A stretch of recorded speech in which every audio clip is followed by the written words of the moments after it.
2 hari kemudian, terlihat Yongchu sudah berada bersama Jin Murin di kediamannya. Ah, bajigur ini sangat bodoh, keluh Jin Murin. Hehe, lama tidak bertemu, Tuan Muda, sapa Yongchu. Yongchu, aku sangat penasaran, kenapa dari semua bajigur yang ada di sana, malah kau yang datang? Tanya Jin Murin. Aku tidak terkenal. Dia menyuruhku untuk datang ke sini. Haruskah aku kembali, Lord? Ucap Yongchu. Tidak, bukankah Jin Huan memberitahumu? Jangan panggil aku Lord, panggil aku Tuan Muda. Ya, Tuan Muda. Jadi, siapa yang akan kita hancurkan kali ini? Untuk sekarang tidak ada. Untuk saat ini, jangan memukul siapapun tanpa perintahku. Mendengar perkataan Jin Murin, Yongchu pun bertanya-tanya dalam benaknya. Jika tidak ada yang perlu dihajar, lalu mengapa Anda memanggil saya ke sini, Tuan Muda? Tanya Yongchu. Bukan aku yang memanggilmu, bajigur. Aku menyuruhnya untuk mengirim seseorang, tapi kau yang datang. Jawab Jin Murin sembari menghapus-hapus wajahnya pusing menghadapi masalah yang datang padanya. Kemudian, Yongchu pun terbengong sesaat mendengar itu. Jadi begitu, saya mengerti, ucap Yongchu dengan polosnya. Idiot ini, keluh Jin Murin dengan kesal.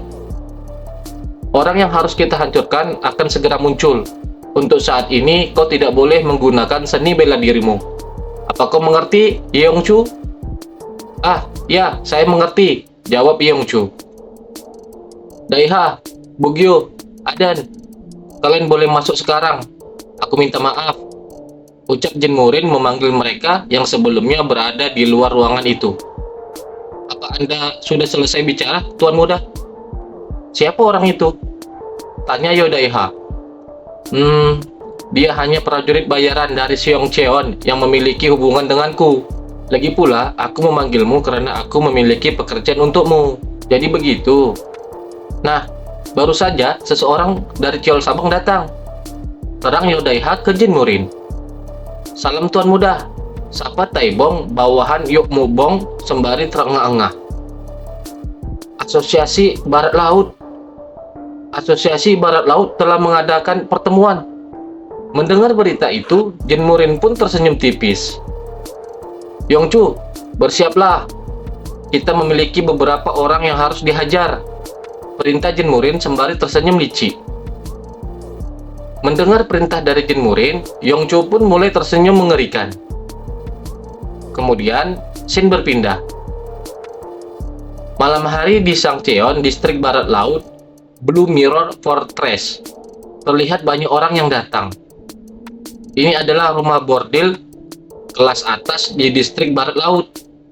Sebulan sekali, para pemimpin dari 6 faksi distrik barat laut bertemu di sini untuk mengadakan pertemuan. Terlihat Yok Mukbong beserta bawahannya hadir juga di tempat itu. Padahal belum genap sebulan. Namun Asosiasi Barat Laut sudah mengadakan pertemuan. Apa yang telah kau lakukan, Tuan Muda? Ucap Yok Mukbong dalam hatinya. Tunggu di sini, perintah Yok Mukbong kepada bawahannya. Bahkan tanpa itu, karena ada rumor yang beredar bahwa kami telah bekerja sama dengan Madorim, akan sulit untuk bertukar salam dengan mereka. Brengsek. Baiklah, terserah. Aku juga merasa tidak nyaman karena bajigur mewabang itu. Jika mereka menipuku sebagai pengkhianat di sini, aku akan menjatuhkan mereka bersamaku. Pikir Yok Mukbong dalam hatinya, sembari berjalan masuk menuju ruangan rapat para pimpinan 6 faksi. Sepertinya aku yang terakhir. Semua orang telah berkumpul, ucap Yok Mukbong sembari tersenyum bengis. Terlihat di sana sudah berkumpul para pemimpin faksi hitam distrik barat laut. Hei, Mubong, ada apa dengan wajahmu? Bukannya kau bekerja sama dengan Madorim?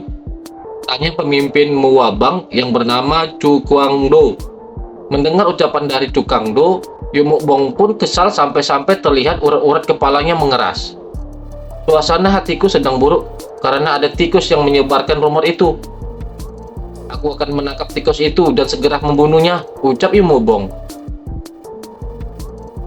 Bunuh aku jika kau bisa, bajigur. Kau yang akan kubunuh pertama begitu ada kesempatan. Pikir mereka berdua yang saling menyimpan dendam. Jika kalian ingin bertarung, bertarunglah di luar. Aku tidak bisa melihat rumah bordirku dihancurkan, ucap pemimpin si Jiazung yang bernama Seok Gumjang. Aku akan mengawasi 6 faksi saat ini. Kalau begitu, mari kita mulai pertemuan ini. Aku akan bersabar untuk saat ini, pikir Ye Mukbong setelah mendengar ucapan Seok Gumjang. Tuan Jang, ngomong-ngomong, batas waktu pertemuan berikutnya masih 20 hari lagi. Apa yang sebenarnya terjadi hingga Anda mengadakan pertemuan begitu mendesak? Tanya salah satu pemimpin dari faksi hitam. Pagi ini aku melihat para warrior dari Sekte Supreme Sword berlari dengan tergesa-gesa di jalanan. Aku segera pergi ke Sekte Supreme Sword untuk mencari tahu apa yang sedang terjadi. 6 pemimpin cabang Sekte Supreme Sword menghilang. Sontak pemimpin faksi hitam yang ada di rapat itu terkaget setelah mendengar kabar yang diungkapkan oleh Tuan Seok Jang.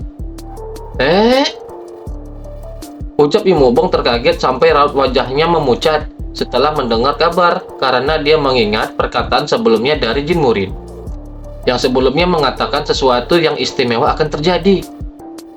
Para pemimpin faksi hitam yang ada di sana sontak memandang ke Ye Mukbong yang dikarenakan reaksi terkagetnya itu. Oh, tidak, hanya saja berita yang mengejutkan, hahaha, ucap Ye Mukbong canggung. Dia bilang sesuatu yang istimewa akan terjadi. Apa ini yang dibicarakan?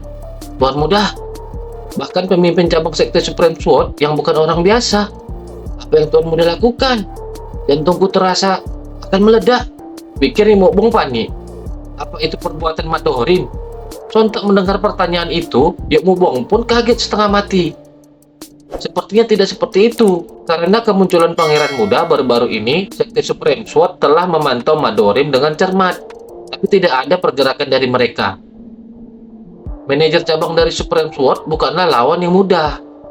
Kecil kemungkinan Madorim akan mengambil resiko sebesar itu, karena kurangnya kekuatan yang mereka miliki saat ini.